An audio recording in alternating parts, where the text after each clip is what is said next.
Assalamualaikum warahmatullahi wabarakatuh. Shalom, Om Swastiastu, Namo Buddhaya, dan salam kebajikan. Juga selamat siang buat Tribuners dimanapun Anda berada. Tentu jumpa lagi bersama saya Fiorena Ziretno dalam program spesial kita hari ini, program VIP.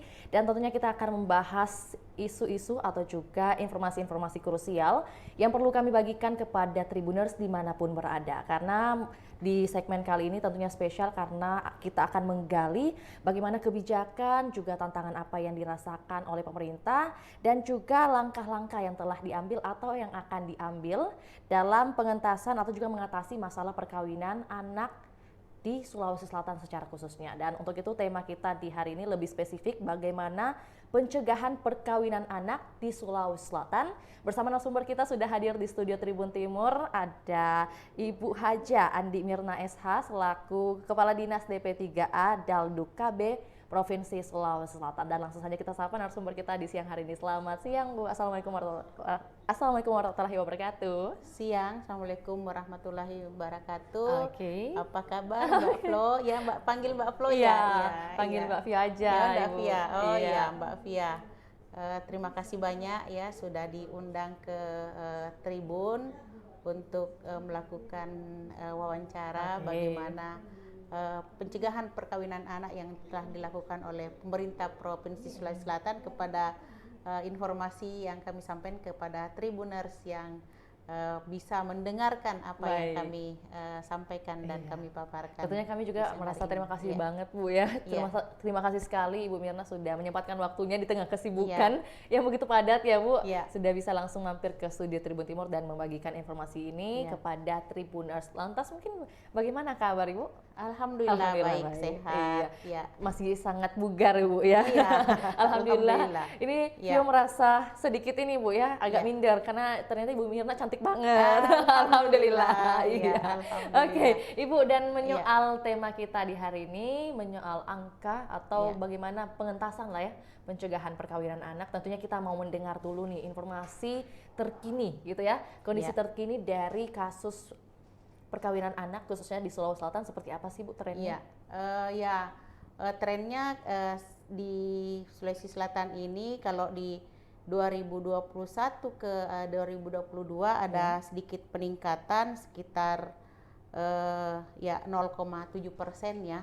Karena di tahun 2021 itu angka perkawinan anak di Sulawesi Selatan 9,25, sedangkan di 2022 naik menjadi 9,33. Jadi ada sedikit peningkatan dan khusus untuk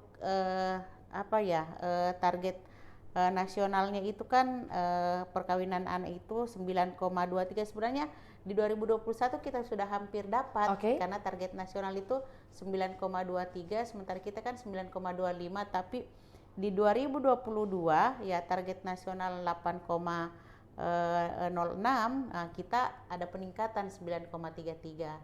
Ya, ini yang memang perlu kita sikapi. Mudah-mudahan di tahun 2023 karena kan hasil survei yang dilakukan untuk tahun 2023 ini belum keluar ya. Mudah-mudahan kita bisa turunkan. Nah ya paling tidak bisalah di bawah target nasional ya, atau paling tidak bukan kalau tidak bisa dibawa tapi menghampiri target nasional seperti di tahun 2021 karena gitu ya. Karena di tahun 2023 kan target nasional kan ada sekitar 6,92%. Ya ini yang kita kejar di 2023 ini, mudah-mudahan bisa menghampiri target nasional. Kalau tidak bisa kita dibawanya, tapi bisa menghampiri target dan bisa menurunkan perkawinan anak yang dari 9,33% itu menjadi ke angka 6, sekian gitu ya. Iya, tapi ini kan target nasional 6,92. Tapi kan maksudnya untuk mencapai itu kan perlu ada banyak strategi yang harus kita capai ya, banyak upaya yang harus kita lakukan, ada beberapa strategi yang harus kita laksanakan, dan inilah upayanya kami khususnya di pemerintah Provinsi Sulawesi Selatan, dalam hal ini di Dinas Pemberdayaan Perempuan Provinsi maupun teman-teman di Dinas Pemberdayaan Perempuan dan Anak Kabupaten Kota, bagaimana mencegah atau memberikan edukasi ke masyarakat untuk menurunkan angka perkawinan. Ya. Baik, ya. Dan tentunya dengan adanya target dari nasional itulah yang menjadi cerminan ya, atau semangat dari provinsi juga untuk mengejar target tersebut gitu. Betul, baik. Lantas mungkin Bu Mirna menyoal di tahun 2021 seperti yang disampaikan Ibu Mirna bahwa menghampiri.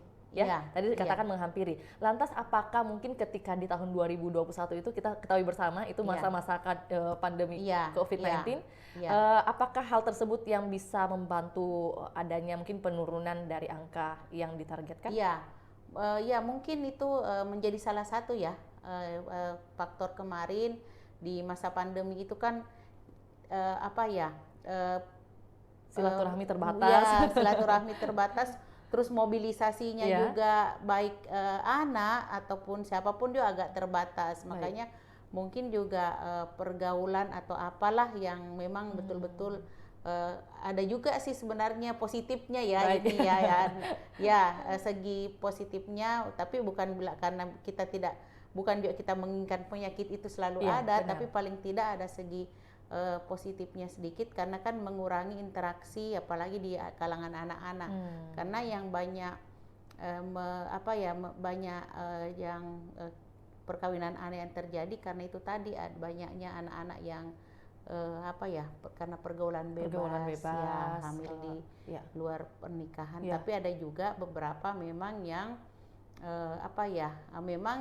orang tuanya berinisiatif menikahkan walaupun anaknya tidak ada apa-apa, tapi mereka juga yang punya inisiatif untuk ambil langkah seperti itu. Ibu Mirna, mungkin dari penjelasan Ibu Mirna ini kemudian muncul lagi pertanyaan nih yang mungkin Vio bisa wakilkan Tribuners. Lantas ketika seorang anak itu tadi kan ada 2 kasus nih, mungkin hamil di luar nikah atau dijodohkan gitu atau kesepakatan dari orang tua gitu.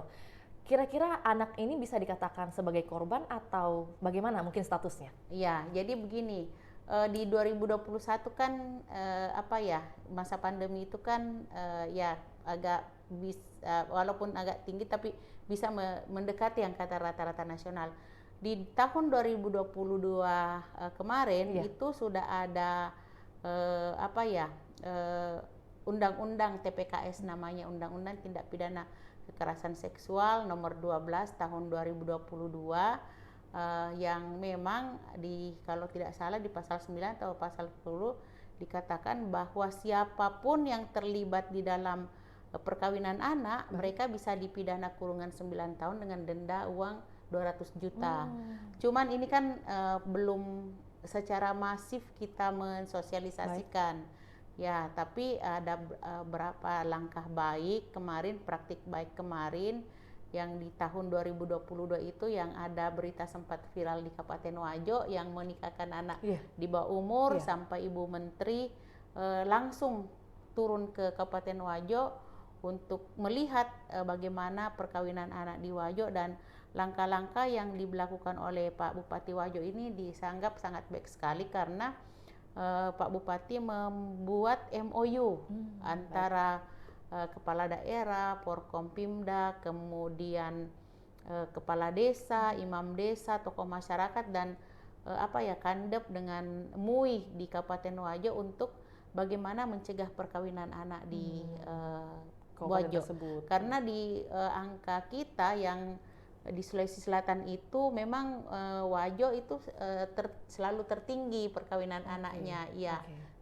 Jadi memang Wajo selalu tertinggi, tapi dengan langkah yang diambil oleh Pak Bupati kemarin tahun 2022 ini saya anggap sangat positif sekali yang dilakukan. Berarti dengan secara tidak langsung Ibu Mirna sudah sampaikan salah satu kabupaten dengan angka perkawinan anak tertinggi itu di Kabupaten Wajo. Nah, kira-kira bolehkah disebutkan 5 daerah di Sulawesi Selatan yang merupakan daerah dengan tingkat perkawinan anak tertinggi? Jadi Wajo, kemudian Sidrap, Pindrang, Sopeng dan Pangkep. Pangkep. Ada 5 kabupaten yang agak tinggi perkawinan anaknya di Sulsel. Dan kira-kira adakah jawaban informasi yang didapatkan oleh Ibu Mirna dengan staf yang lainnya mengenai kira-kira faktor apa yang membuat daerah tersebut memang tinggi dari setiap tahun ke tahunnya. Ya, jadi kalau di daerah-daerah seperti kayak Wajo, Sidrap, Pindrang, kemudian Sopeng ya, itu rata-rata tinggi perkawinan anaknya bukan karena mereka mau mengalihkan tanggung jawab ya, tapi ini biasanya budaya. Ya, karena kan biasanya sesama orang kaya itu tidak mau hartanya lari kemana-mana, jadi anak orang, jadi sesama orang kaya dikawinkan supaya hartanya kan tetap utuh ya, tetap dan bisa bertambah ya. Jadi itu biasanya kalau di daerah-daerah seperti ya apalagi kalau setelah panen ya itu ada pasti pesta gitu ada pesta banyak kan mereka kalau biasanya habis panen kan banyak hasil panennya, kemudian dia mau buat apa jadi untuk menaikkan bagaimana menaikkan status sosialnya di masyarakat, mereka bikin pesta yang mewah, yang besar, sampai panggil misalnya artis-artis supaya kan mereka status sosialnya namanya kan terangkat di masyarakat.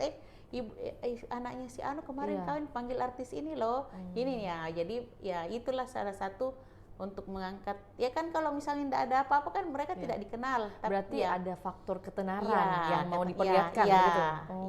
Kan kalau misalnya dia tidak bikin apa-apa kan orang tidak tahu seberapa kaya. Tapi kalau misalnya dia membuat pesta terus ternyata orang kaya ya di sana. Dan apakah ini sudah menjadi tradisi, Bu Mirna? Biasanya ya itu kalau kita lihat fenomenanya ya itu sudah menjadi tradisi memang di beberapa kabupaten kota yang memang ya itu tadi rata-rata kan daerah Wajo, Sidrap, Pindrang, Sopeng kan rata-rata petani yang berhasil, kemudian mereka bisa panen sampai 5 kali dalam setahun, ya itu yang ya. Itu tadi faktor ketenaran yang mungkin diburu oleh orang tua gitu. Kalau dari segi ekonomi atau pendidikan, seberapa pengaruh nih Bu? Sebenarnya inilah juga yang kita ini kan biasanya kan kalau anak-anak sudah menikah biasanya mereka tuh sudah tidak mau sekolah lagi. Ini yang kita juga dorong supaya walaupun mereka sudah menikah tapi hak-haknya sebagai anak itu tetap harus dijalankan karena di konvensi hak anak kan hak berpendidikan untuk anak dari usia 0 sampai 18 tahun itu kan mereka harus dapatkan ya. Jadi kalau misalnya mereka sudah menikah ya tetap harus mereka disekolahkan karena salah satu juga pemicunya kita kan juga stunting di Sulsel tinggi.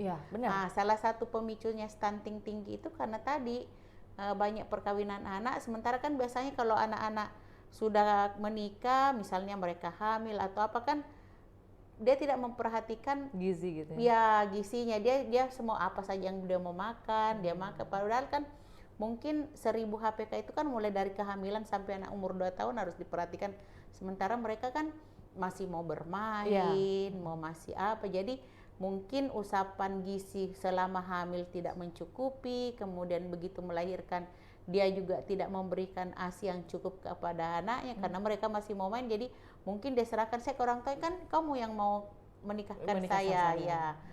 Jadi makanya kita ini di 2023 ini kita khususnya baik pemerintah provinsi maupun kabupaten kota masif mensosialisasikan itu tadi undang-undang TPKS. Undang-undang 12 tahun 2022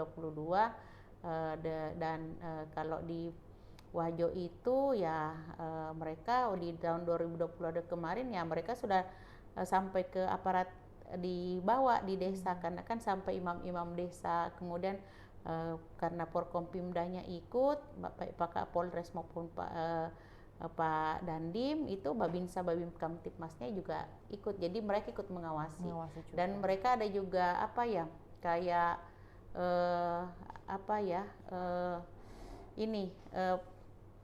sanksi sosial. Ya, jadi walaupun kalau misalnya dia mau menikahkan anaknya tidak ada pun satu pun aparat pemerintah yang akan menghadiri pesta itu. Baik.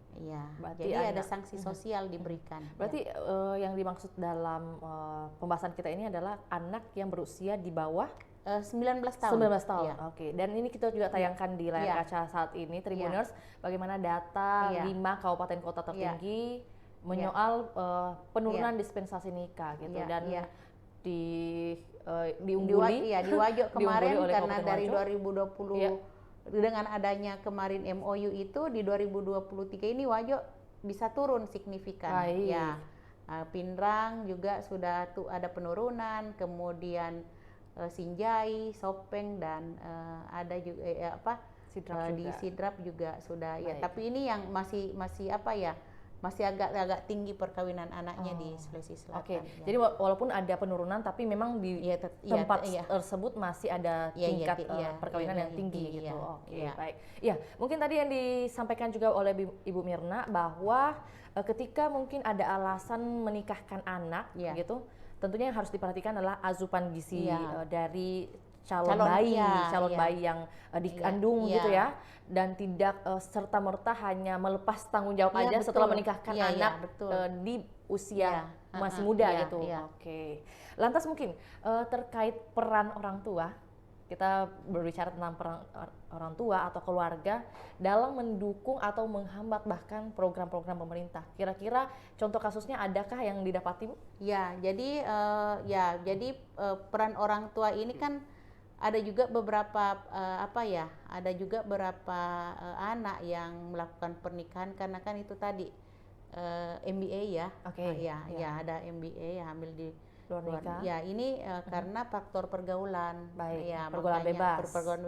Makanya pola asuh dari keluarga, parenting dari orang tua itu sangat diharapkan bagaimana mereka memberikan memberikan pola asuh tentang pergaulan, misalnya jadi memberikan bagaimana paling tidak memberikan nilai-nilai agama, benar. Nilai-nilai religius kepada anak-anaknya, kemudian anak-anak betul dibentengi mulai dari kecil,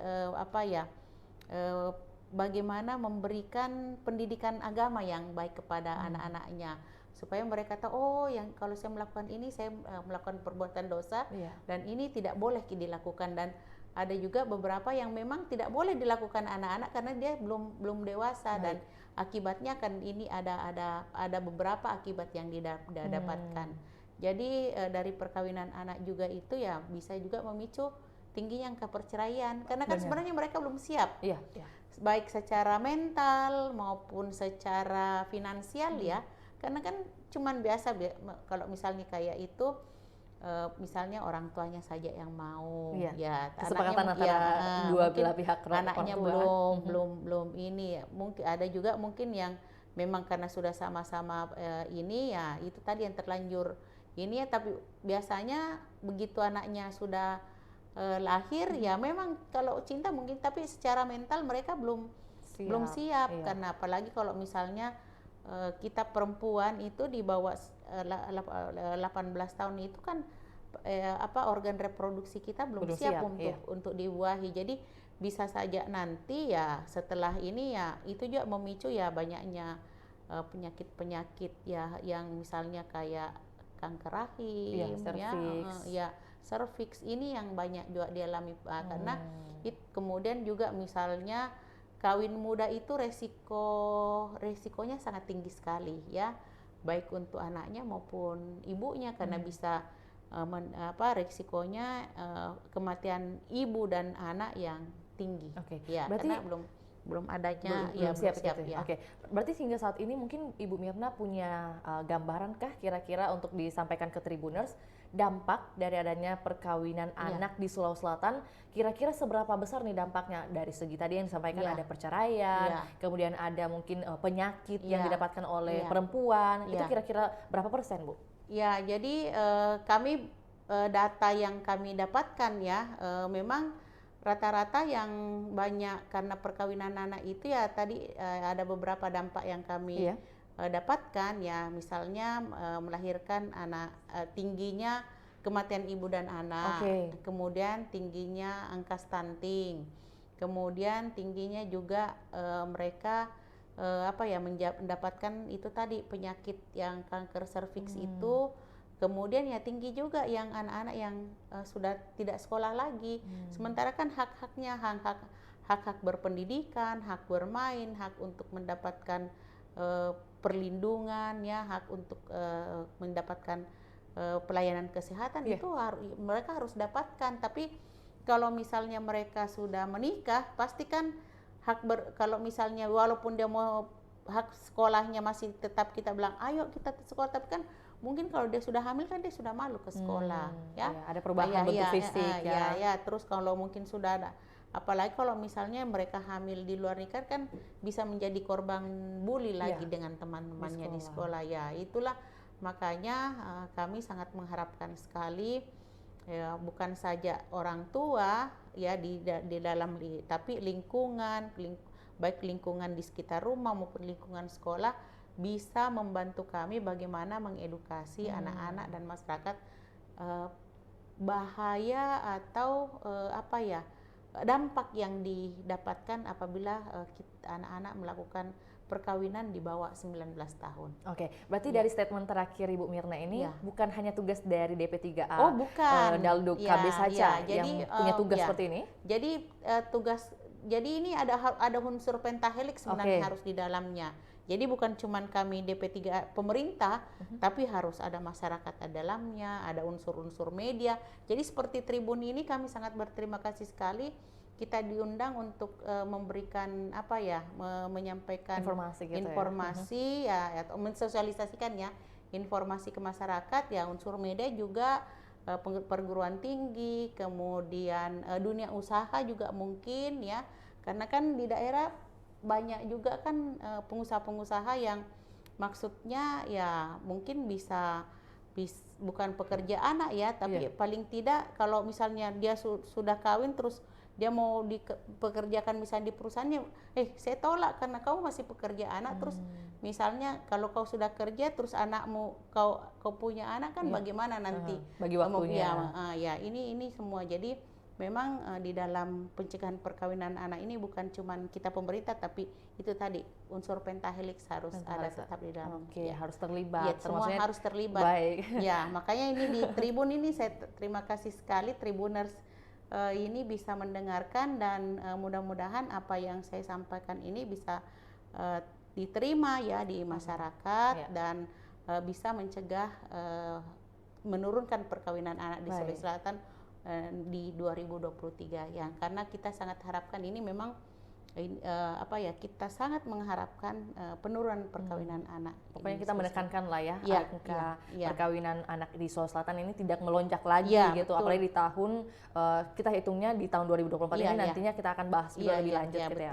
Ibu Mirna, mungkin kalau berbicara tentang program yang telah dilakukan, seperti yang saya sampaikan tadi, program yang telah dilakukan atau yang akan dilakukan oleh pemerintah dalam hal ini adalah DP3A Dalduk KB Provinsi Sulawesi Selatan.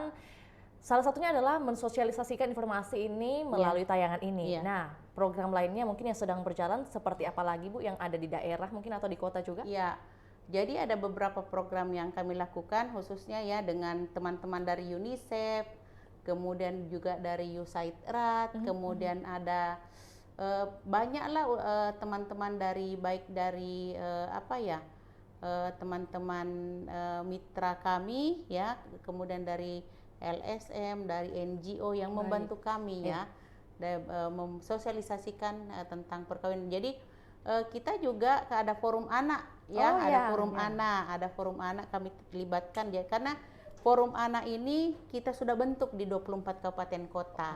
Jadi dan forum anak ini sudah sampai ke desa-desa, mereka lah yang biasanya yang memberikan informasi, melakukan pendekatannya gitu ya. Dan karena mereka melakukan pendekatan ke teman-temannya, kan biasanya kan kalau ada yang begitu temannya kan bukan curhat biasa ke orang tuanya, tapi misalnya curhat ke temannya. Kita di DP3A baik di provinsi maupun kabupaten kota ada namanya Puspaga. Oh, Puspaga. Pusat Pembelajaran Keluarga. Itu jadi Puspaga itu adalah pencegahan kalau misalnya UPT PPA itu kalau sudah jadi korban, ada kasus. Jadi kalau misalnya Puspaga pencegahan. Jadi misalnya mereka curhat ke teman-temannya, saya begini, misalnya bukan cuma soal perkawinan anak, tapi misalnya ada sesuatu yang dia misalnya dia tidak berkenan baik di sekolah maupun dengan bagaimana dengan orang tuanya, dengan temannya, dia boleh ke Puspaga melakukan konseling. Kita ada edukasi di sana karena kita ada konselor, ada psikolog klinis yang bisa membantu mereka untuk mencegah untuk mencegah dan paling tidak juga memberikan edukasi bagaimana kasus-kasus menurunkan bukan hanya kasus perkawinan tapi kasus-kasus kekerasan baik terhadap anak maupun perempuan. Karena kan kita tahu sekarang fenomenanya sekarang ini sangat tinggi sangat tinggi kasus-kasus kekerasan baik anak maupun perempuan, dan rata-rata kasus-kasus kekerasan itu bukan di luar lingkup, tapi yang terbanyak itu di lingkungan keluarga. Di lingkungan terdekat makanya kita harus juga mengedukasi mulai dari, jadi kami DP3A bukan cuma mengedukasi soal pencegahan perkawinan anak, tapi kami juga mengedukasi bagaimana mulai dari anak PAUD sampai ke perguruan tinggi bagaimana mencegah terjadinya kekerasan seksual baik di anak maupun perempuan dan kekerasan dalam rumah tangga. Ibu Mirna, mungkin sedikit yang menarik juga adalah yang menyoal adanya inovasi Puspaga ini. Jadi anak-anak remaja bisa melakukan konseling, mungkin masalah percintaan juga kan? Boleh. Jadi semua bisa karena kita punya konselor, punya edukator di Puspaga. Ada fasilitator gitu ya? Ada. Kemudian kalau misalnya agak-agak ini bisa ada psikolog klinis yang bisa bantu. Dan kita juga kalau misalnya misalnya ada korban kita ada rumah aman.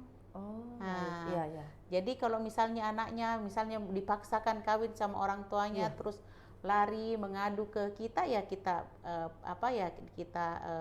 fasilitasi di UPT PPA. Kalau misalnya yang tidak mau pulang ke rumahnya, kita simpan di rumah aman, nanti kita mediasi antara anak dengan orang tua. Kalau misalnya betul-betul sudah aman, baru kita kembali.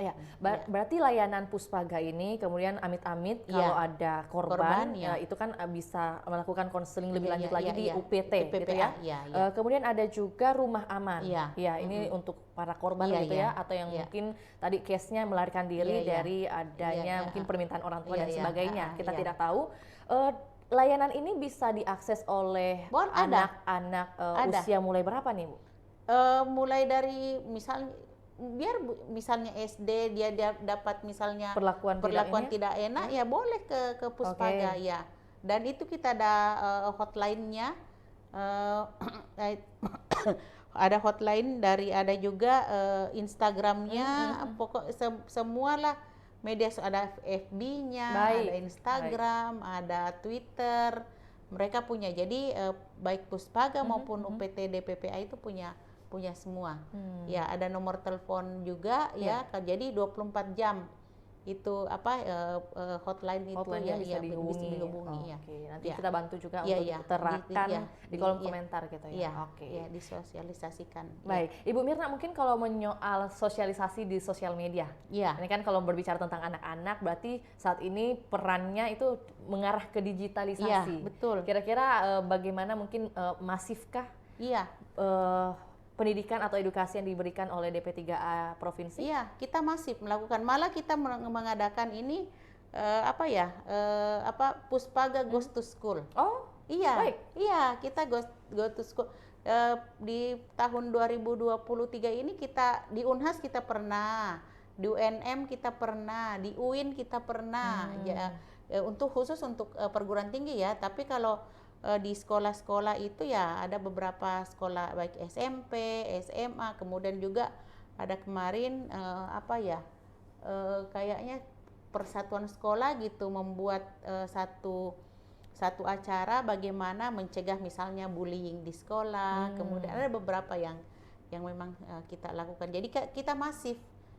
Jadi Puspaga tidak tinggal diam menunggu orang datang. Benar. Tapi kita juga ada di hari-hari di Car Free Day, sekali-sekali kita datang di hari Car Free Day, misalnya sekali sebulan kita ada di Car Free Day, atau ada pameran-pameran yang dilakukan oleh Pemprov atau apapun, kita selalu hadir di situ. Oke, Ya, jadi menarik juga karena bukan hanya menunggu datang saja Iya, ya, adanya tidak. laporan, Iya, tapi bahkan mendatangi kampus-kampus memberikan edukasi. Malah kalau di UPT PPA itu kalau misalnya kita dengar ada korban, korbannya belum tidak bisa datang, kita turun melakukan penjangkauan, kita jemput, kita pokoknya apapun yang terjadi di masyarakat dan itu terlapor ke kami, pasti kita turun melakukan penjangkauan, dan itu biasanya kita koordinasi dengan aparat penegak hukum, khususnya di kepolisian. Keren. Ya, oke. Dengan adanya pokoknya inovasi layanan yang diberikan kepada masyarakat, khususnya anak-anak muda, bagi perempuan juga, ini perempuan, pastinya spesifik untuk perempuan, yang anak dan perempuan pastinya lebih diperhatikan lagi, gitu ya, lebih terperhatikan oleh pemerintah. Lantas mungkin tadi yang disampaikan Ibu Mirna adalah soal peraturan yang mengatur soal adanya mungkin pencegahan perkawinan anak. Iya. Adakah mungkin dalam aturan tersebut mengenai batasan usia anak di usia berapa kan? Iya. Makanya tadi maksimal di Undang-Undang TPKS itu di Undang 12 tahun 2022 kalau di bawah 19 tahun dinikahkan anaknya, itu tadi sanksinya penjara kurungan 9 tahun dengan denda uang 200 juta. Jadi siapapun yang terlibat, mau orang tuanya, mau KUA-nya, mau misalnya imam masjidnya, maupun RT RW yang kasih misalnya surat rekomendasi untuk menikah, itu semua bisa kena sanksi.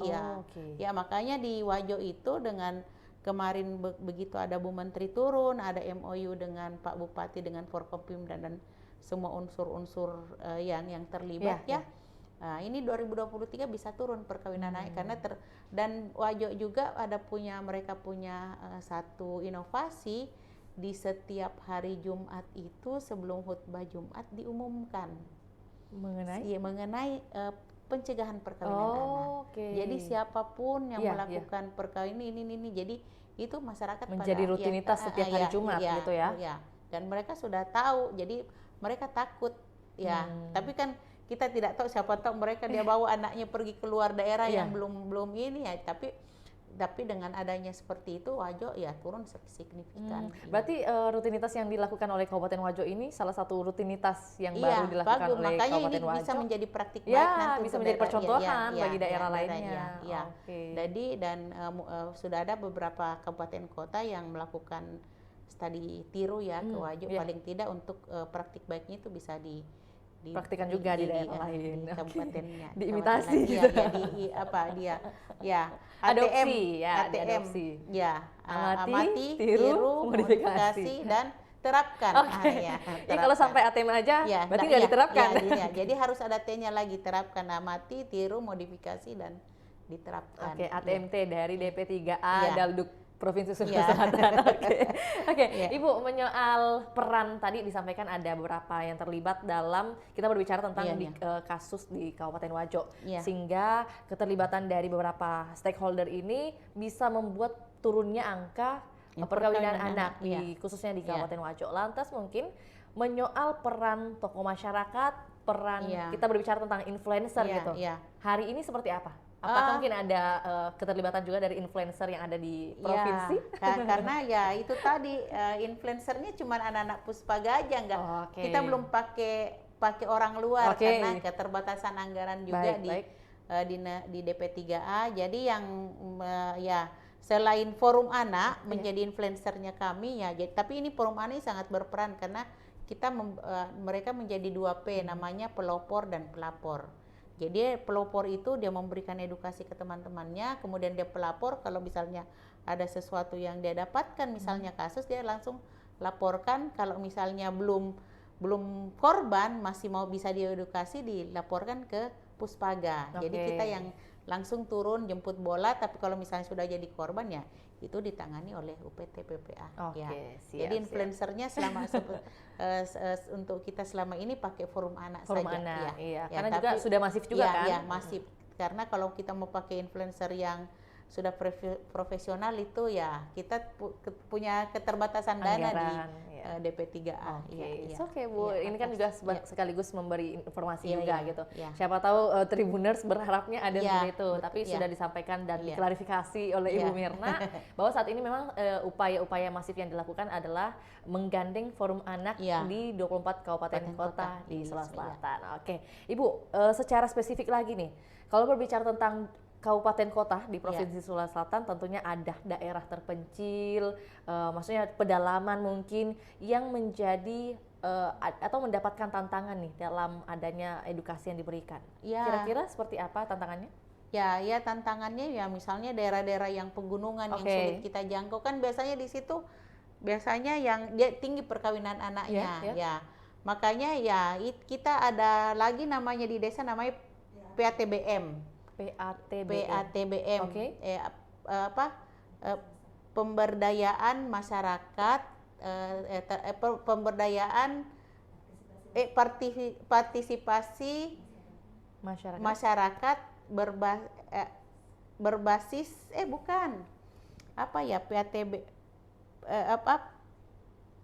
perlindungan anak terpadu berbasis masyarakat. PATBM, perlindungan anak terpadu berbasis masyarakat. Ya, itu biasanya di desa itu kadernya. Berbasis masyarakat. Ya, berbasis. Jadi mereka itu bukan kita yang, tapi mereka secara mereka sendiri yang punya mereka yang berpartisipasi sendiri, partisipasi masyarakat, ya untuk melakukan edukasi. Dan ini kita di Dinas DP3A memang kita khusus untuk kader-kader PATBM ini kita melakukan BIMTEK ya, bagaimana mereka bisa memberikan edukasi ke masyarakat. Kan kalau anak sekolah kan misalnya forum anak kan mungkin ada di desa-desa, tapi untuk menjangkau yang daerah yang ini kan mereka juga punya keterbatasan. Jadi dengan adanya PATBM ini ya, perlindungan anak tadi terpadu berbasis masyarakat, kan ini sudah orang-orang dewasa semua dan mereka sendiri yang secara mereka sendiri yang memang ya ikhlas lah untuk melakukan kegiatan sosial masyarakat seperti ini yang memang mau betul-betul membantu kita di dalam rangka mengedukasi masyarakat bagaimana menurunkan angka kekerasan baik perempuan dan anak, kemudian bagaimana juga anak-anak bisa mendapatkan hak-haknya, kemudian bagaimana juga perempuan bisa mendapatkan hak-haknya, dan mereka PATBM inilah juga yang banyak membantu kita di dalam kan khusus di dalam perencanaan penganggaran kan anak dengan perempuan harus dilibatkan. Jadi makanya mulai dari musrembang desa, kecamatan, kabupaten, provinsi sampai nasional itu perempuan dengan anak harus dilibatkan. Karena kan mereka punya hak-hak apa yang mereka inginkan. Misalnya di perencanaan pembangunan yang ada di desa, misalnya mungkin mereka butuh misalnya penyediaan sarana prasarana olahraga untuk anak-anak, bagaimana bisa mereka berkreativitas sesuai dengan talenta masing-masing. Kemudian mungkin ibu-ibu bagaimana bisa mengembangkan talentanya untuk membantu perekonomian keluarga untuk meningkatkan kesejahteraan keluarga, itu yang fasilitas-fasilitas seperti itu yang bisa mereka sampaikan gitu ke pemerintah untuk maksudnya di dalam perencanaan penganggaran paling tidak harus ada anggaran yang disiapkan untuk bagaimana memenuhi hak-hak anak dan perempuan. Berarti secara tidak langsung PATBM ini adalah mereka yang mungkin punya jiwa sosial gitu ya, betul. Relawan gitu. Bisa merangkul karena masyarakat. Mereka tidak punya ndak digaji juga, ndak dia. Jadi kayak relawan yang memang ikhlas gitu membantu baik perempuan maupun anak. Kondisi melihat kondisi fenomena yang terjadi di khususnya daerah terpencil seperti yang Vio tanyakan tadi. Dan ini paling tidak paling tidak kan satu desa satu PATBM. Sudah ada semua? Sudah hadir semua? Belum semuanya sih. Berarti lagi dalam rangka mensosialkan juga ya, mensosialisasikan juga program dari DP3A. Karena kan PATBM kan juga mungkin ada di ada juga yang satu desa mungkin 2-3 PATBM-nya, ada juga desa yang cuma satu ya. Jadi kan apa ya, tergantung keikhlasan mereka untuk ya inisiatif ya. Ya. Baik, oke. Ibu, tadi Ibu Mirna juga sudah bantu kami menyebutkan 5 kabupaten atau juga kota. Iya, tadi yang disebutkan adalah 5 kabupaten yang merupakan daerah dengan tingkat perkawinan anak tertinggi. Nah, kira-kira dari 24 kabupaten kota yang ada di Provinsi Sulawesi Selatan, yang mana yang paling minim menyoal tingkat Kalau perkawinan kemarin ini? datanya ya Selayar. Selayar? Ya, Oke. cuma mungkin karena Selayar daerah kepulauan ya. Baik. Jadi maksudnya juga ya, tapi kita tidak tahu fenomenanya di kan lokasi. yang kita dapatkan ini kan dispensasi nikah. Oke. Sementara kan kalau dapat dispensasi kan mesti ke pengadilan agama. Iya, agama. Jadi kalau di Selayar mungkin karena daerah kepulauan mereka untuk menjangkau pengadilan agamanya ya mungkin ada perkawinan anak tapi tidak tercatat. Ya. Paham. Ada tidak yang tercatat ini yang kami tapi yang tidak tercatat ini juga yang harus kita sama-sama, karena biasanya kan ya begini, yang dapat dispensasi misalnya 7, tapi yang datang ke puskesmas untuk memeriksakan kehamilannya mungkin misalnya 20 kan berarti ada perkawinan 14, ya, ada jadi 13 lebih ya. Jadi ada perkawinan yang tidak tercatat. Ya mungkin ya kayak itu tadi kawin siri atau apa ya.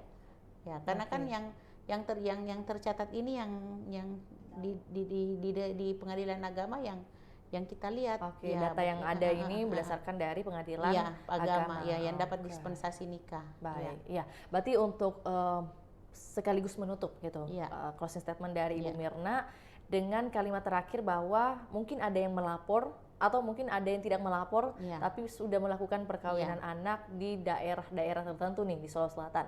Pesan apa yang ingin disampaikan Ibu Mirna kepada masyarakat, keluarga, orang tua, atau bahkan instansi lembaga dimanapun berada menyoal membantu menurunkan angka perkawinan anak di Sulawesi Selatan? Silakan Ibu. Jadi pesan saya sebagai Kepala Dinas DP3 Provinsi Sulawesi Selatan, mewakili pemerintah Provinsi Selatan, ya bagaimana caranya seluruh masyarakat ya, orang tua, kemudian tadi itu lingkungan, kemudian sekolah, kemudian semualah yang terlibat dalam perkawinan anak, bagaimana membantu kami untuk mencegah dan memberikan edukasi khususnya kepada anak-anak kita untuk tidak menikah di bawah usia 19 tahun, karena mereka ini adalah harapan kita bangsa ke depan, dan bagaimana kita mau menyongsong Indonesia layak anak di tahun 2030 dan Indonesia emas di 2045. Siapa yang mau menjadi calon pengganti kami ini kalau bukan mereka-mereka. Jadi mudah-mudahan dengan adanya podcast ini bisa membantu kami bagaimana memberikan edukasi kepada masyarakat mencegah perkawinan anak di Sulawesi Selatan pada khususnya dan di Indonesia pada umumnya. Ya, terima kasih Ibu Mirna atas closing statement-nya, dan juga kita sudah berbagi informasi dari awal hingga saat ini. Tentunya besar harapan kami berdua Ibu dengan adanya tayangan ini bisa memberikan kontribusi energi positif bagi kita semua, dan juga seperti pesan dari Ibu Mirna bagaimana masyarakat membantu menuntaskan atau juga meminimalisir dari peningkatan perkawinan anak di Sulawesi Selatan khususnya. Dan untuk itu Bu, terima kasih, sehat sukses selalu Ibu Mirna. Amin. Mbak Fia juga sehat selalu. Ya, terima kasih juga buat Tribuners yang hingga saat ini setia menyaksikan program kita. Semoga informasi yang kami bagikan bisa berbuah manis dengan harapan-harapan yang kami sampaikan tadi, dan juga bisa menjadi edukasi bagi teman-teman di luar sana yang mungkin saat ini belum mengetahui bagaimana data dan juga mengenai kabupaten kota yang ada di Provinsi Sulawesi Selatan mengenai tingginya angka perkawinan anak di Sulawesi Selatan. Akhir kata, saya Fiorena Ziretno mewakili Ibu Mirna dan juga tim pamit undur diri. Selamat siang dan sampai jumpa. Assalamualaikum warahmatullahi wabarakatuh. Download Tribun X sekarang, menghadirkan lokal menjadi Indonesia.